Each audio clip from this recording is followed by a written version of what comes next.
Podcasting from Woodstock, Georgia, welcome to Soul Solutions, a show where we overcome our fears and our limiting beliefs.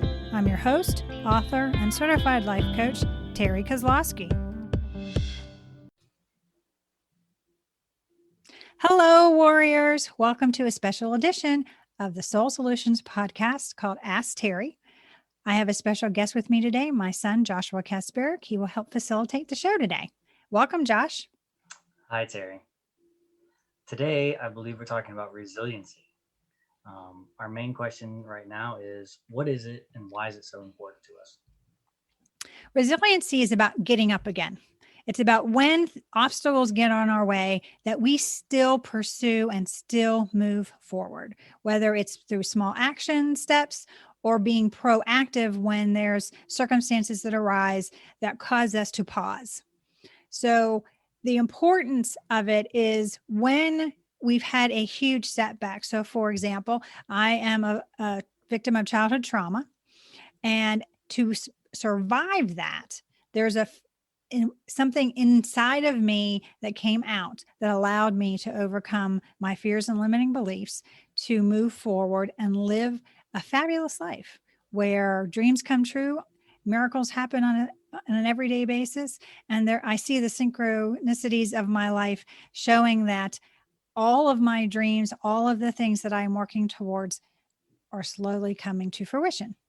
So understanding that resiliency is the ability for us when we get knocked down from whatever, whether it's a physical knockdown through illness or a emotional knockdown through pain and suffering caused by another, is our ability to rise up and move forward and not wallow in self-pity, not wallow in depression, not start living a life from a place of fear.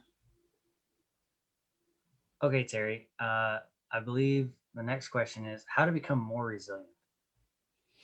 For us to become more resilient, it's something that we can actually learn. It's a skill set. Our ability to look at things and understand that we can be proactive in solution-oriented aspects of moving forward.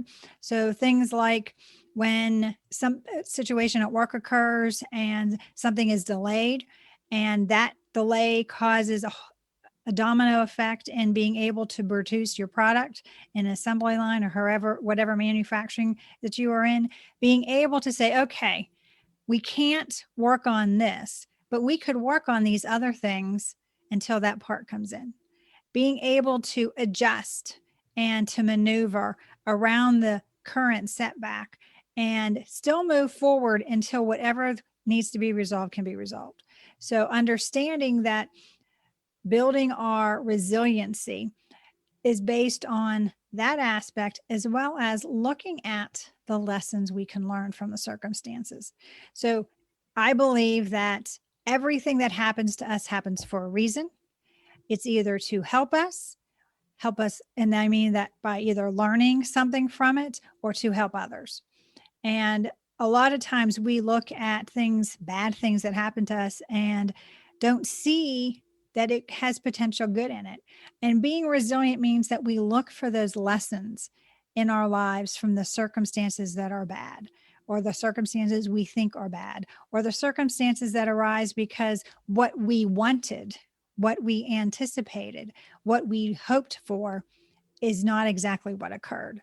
And sometimes the universe knows better than we do what is in our best interest at this moment in time. And sometimes our dreams, the reason it takes longer to achieve them is because we need to grow. We need to learn these lessons along the way so that when they ultimately do come true, we are prepared to live that best life under those best circumstances. Another way for us to be more resilient is to learn to reframe the stories that we tell ourselves. So as we go through life, when there is an upset, when there is a bit of trauma, when there is a disappointment, looking at them and determining, what is a different way I can look at this? What lesson can I learn? But if I tell myself over and over and over again that this was bad and this is causing me harm and my dreams will never come true, then you're right. this is bad. Your dreams will never come true. But if you look at it and say, okay, what lesson can I learn from this? How can I use this to help me propel me to the next best action step, to the next best thing that I'm supposed to be doing to move my dream forward? So if we have those little upsets, if we have those circumstances, for example, if we went to get our car maintenance done and we get told that our water pump is broken, and we can think to ourselves, dang, now I have to spend extra money. But another way to look at it is I'm supposed to go on a 1,000-mile trip in a couple of days. Thank goodness it broke. It never broke, but that they caught in the maintenance, they caught it. And now I'm not going to have any problems along the way. That is what reframing does. We can look at it from a negative perspective. Oh my gosh, it's going to cost me $300 some to just get the repair done, versus thank goodness I am not stuck in the middle of Bumho, Texas, without, a car working in the heat and no water, all those things that could happen.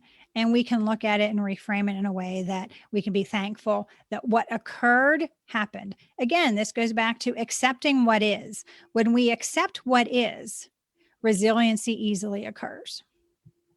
All right. Thank you very much, Terry. I believe that's all the questions we have for today. Great. Thank you, Joshua, for being here. Bye.